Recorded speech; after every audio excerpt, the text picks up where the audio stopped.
आकाशवाणी देहरादून से प्रस्तुत हैं प्रादेशिक समाचार। पहले मुख्य समाचार।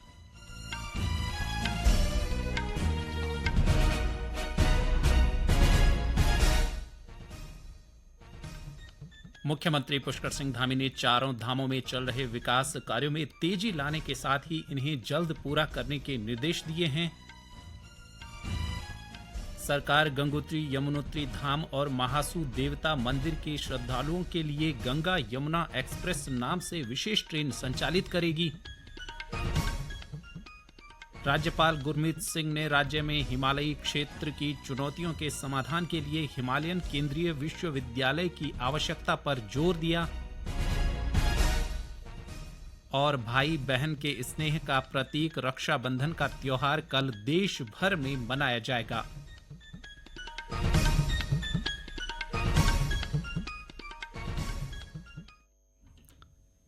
नमस्कार। दोपहर समाचारों के साथ मैं संजय भंडारी। और अब समाचार विस्तार से।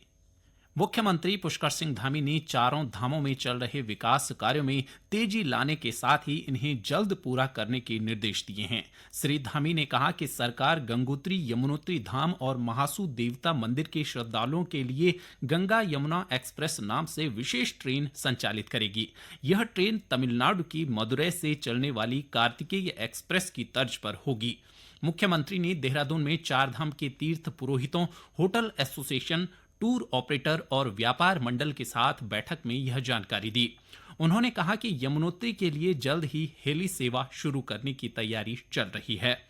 बैठक में मुख्यमंत्री ने चार धाम यात्रा के दौरान बैरिकेडिंग और चेकिंग की व्यवस्थाओं की समीक्षा की और यात्रा को सुगम और आसान बनाने के लिए इसे सरल बनाने के निर्देश दिए। उन्होंने परिवहन विभाग को अन्य राज्यों से आने वाले निजी वाहनों पर ग्रीन कार्ड, ट्रिप कार्ड अनिवार्य करने की मांग का भी समाधान करने को कहा। स्वास्थ्य कर्मियों की सुरक्षा सुनिश्चित करने के लिए उपाय सुझाने के प्रयोजन से केंद्र सरकार एक समिति गठित करेगी। सरकार ने federation of resident doctors association, Indian medical association और स्वास्थ्य संबंधी अन्य पक्षों की चिंता के बाद यह निर्णय लिया है। केंद्र ने इस विषय पर राज्यों से भी समिति को सुझाव देने का अनुरोध किया है। केंद्र सरकार ने शुक्रवार को एक अधिसूचना जारी कर सरकारी अस्पतालों को निर्देश दिया है कि वे स्वास्थ्य कर्मियों के खिलाफ किसी भी प्रकार की हिंसा के मामले में 6 घंटे के भीतर प्राथमिकी दर्ज कराएं। सरकार ने यह भी कहा है कि निर्धारित समय सीमा में एफआईआर दर्ज कराने की जिम्मेदारी संस्थान प्रमुख की होगी।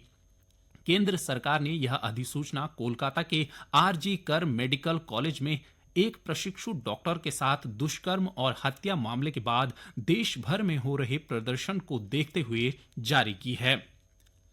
हरिद्वार के जिलाधिकारी धीराज सिंह गर्ब्याल ने जिले में सरकार की घोषणाओं की संबंधित विभागों के अधिकारियों के साथ समीक्षा की। जिलाधिकारी ने जन समस्याओं को देखते हुए मुख्यमंत्री घोषणाओं के क्रियान्वयन के लिए सभी अधिकारियों को प्राथमिकता से कार्य करने के निर्देश दिए। उन्होंने कहा कि जिन घोषणाओं में बजट स्वीकृत हो चुका है उन्हें जल्द शुरू किया जाए। जिलाधिकारी ने सभी अधिकारियों को सरकार की घोषणाओं को शासन से समन्वय बनाकर जल्द से जल्द पूरा करने को कहा। उन्होंने निर्माण कार्यों को समयबद्धता और गुणवत्ता के साथ पूरा करने पर भी जोर दिया। राज्य निर्माण आंदोलन में महत्वपूर्ण योगदान देने वाले ओजस्वी वक्ता, समाजसेवी और उत्तराखंड के गांधी के नाम से विख्यात स्वर्गीय इंद्रमणि बडोनी की आज 25वीं पुण्यतिथि है। इस मौके पर टिहरी जिले में उनके पैतृक गांव अखोड़ी में ब्लॉक प्रमुख बसुमती घणाता सहित तमाम लोगों ने उनकी प्रतिमा पर माल्यार्पण कर श्रद्धा सुमन अर्पित किए। मुख्यमंत्री पुष्कर सिंह धामी ने सोशल मीडिया के जरिए स्वर्गीय इंद्रमणि बडोनी को याद किया। उन्होंने एक्स पर लिखा कि प्रदेश सरकार राज्य आंदोलनकारियों के सपनों के अनुरूप सशक्त और समृद्ध राज्य निर्माण के लिए अहर्निश कार्य कर रही है। केंद्रीय मत्स्य पालन, पशुपालन और डेयरी मंत्री राजीव रंजन सिंह ने वर्ष 2030 तक खुरपका और मुंहपका रोग से मुक्ति के लिए विभाग के उपायों की समीक्षा की है। केंद्र सरकार कर्नाटक, तमिलनाडु, आंध्र प्रदेश, तेलंगाना, उत्तराखंड, पंजाब, हरियाणा, महाराष्ट्र और गुजरात सहित अन्य राज्यों में इन रोगों से मुक्त क्षेत्र बनाना चाहती है। ये समाचार आकाशवाणी के देहरादून केंद्र से प्रसारित किए जा रहे हैं। ताजा समाचार के लिए आप हमारे सोशल मीडिया एक्स व Facebook page Akashvani news Uttarakhand को फॉलो कर सकते हैं। साथ ही ये समाचार हमारे YouTube channel Akashvani news Uttarakhand पर भी उपलब्ध हैं। राज्यपाल गुरमीत सिंह ने राज्य में हिमालयी क्षेत्र की चुनौतियों के समाधान के लिए हिमालयन केंद्रीय विश्वविद्यालय की आवश्यकता पर जोर दिया है। उन्होंने कहा कि राज्य में वाडिया हिमालय भू विज्ञान संस्थान खोलने का उद्देश्य हिमालयी क्षेत्र की प्राकृतिक आपदाओं और चुनौतियों का समाधान खोजना है। उन्होंने कहा कि यह विश्वविद्यालय न केवल उत्तराखंड को सहयोग करेगा बल्कि संपूर्ण हिमालयी क्षेत्र के राज्यों सहित कई देशों को भी इसका लाभ मिलेगा। राज्यपाल ने देहरादून स्थित राजभवन में वाडिया हिमालय भू विज्ञान संस्थान के पूर्व निदेशक डॉक्टर कलाचंद सैन से भेंट के दौरान ये बातें कही। डॉक्टर सैन ने राज्यपाल के समक्ष हिमालयी क्षेत्रों की चुनौतियों और उनके समाधान के संबंध में प्रस्तुतिकरण दिया। उन्होंने कहा कि हिमालय विज्ञान एक व्यापक क्षेत्र है। हिमालय पर्वत श्रृंखला के पर्यावरण, पारिस्थितिकी, भू विज्ञान और जल विज्ञान का शोध तथा अध्ययन करना जरूरी है। बागेश्वर में मानसून सीजन में भूस्खलन के कारण जिले की अधिकांश सड़कें बंद हो जाती हैं, जिससे लोगों को आवागमन में दिक्कतों का सामना करना पड़ता है। इस मानसून काल में बारिश से बंद सड़कों को खोलने के लिए जिला प्रशासन लगातार प्रयास कर रहा है। कपकोट के अंतिम गांव बोखलड़ा तक सड़क निर्माण कार्य जोरों पर है। बारिश के दौरान भूस्खलन के कारण इस सड़क पर अधिकांश समय यातायात बाधित रहता है, जिससे ग्रामीणों को काफी परेशानी होती है। जिलाधिकारी अनुराधा पाल ने बताया कि सड़क अभी निर्माणाधीन है, जिसके कारण सड़क पर लगातार मलबा और बोल्डर गिर रहे हैं।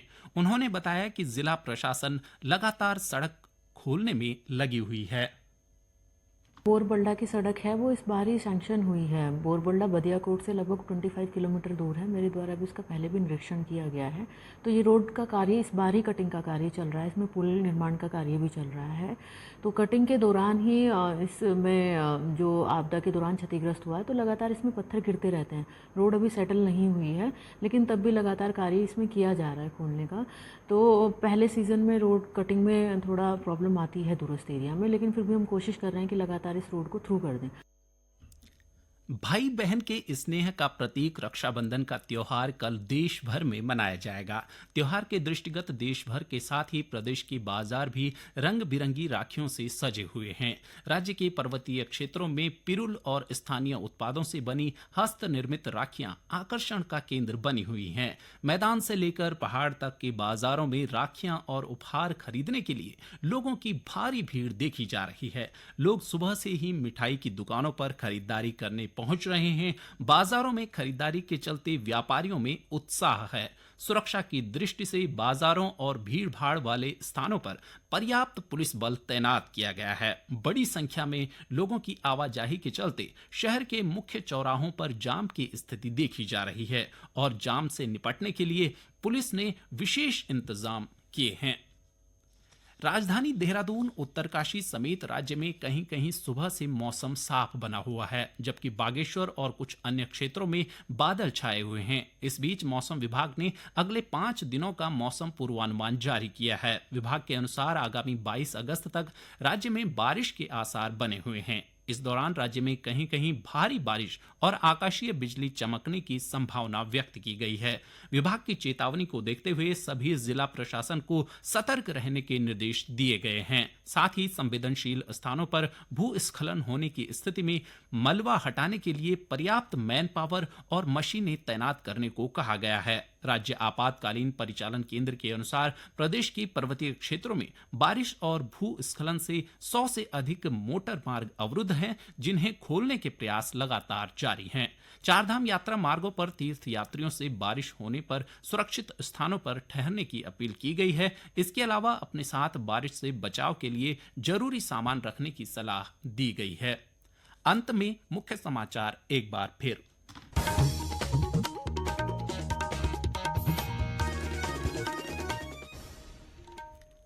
मुख्यमंत्री पुष्कर सिंह धामी ने चारों धामों में चल रहे विकास कार्यों में तेजी लाने के साथ ही इन्हें जल्द पूरा करने के निर्देश दिए हैं। सरकार गंगोत्री, यमुनोत्री धाम और महासू देवता मंदिर के श्रद्धालुओं के लिए गंगा यमुना एक्सप्रेस नाम से विशेष ट्रेन संचालित करेगी। राज्यपाल गुरमीत सिंह ने राज्य में हिमालयी क्षेत्र की चुनौतियों के समाधान के लिए हिमालयन केंद्रीय विश्वविद्यालय की आवश्यकता पर जोर दिया और भाई बहन के स्नेह का प्रतीक रक्षाबंधन का त्योहार कल देश भर में मनाया जाएगा। इसके साथ ही प्रादेशिक समाचार का ये बुलेटिन समाप्त हुआ। नमस्कार।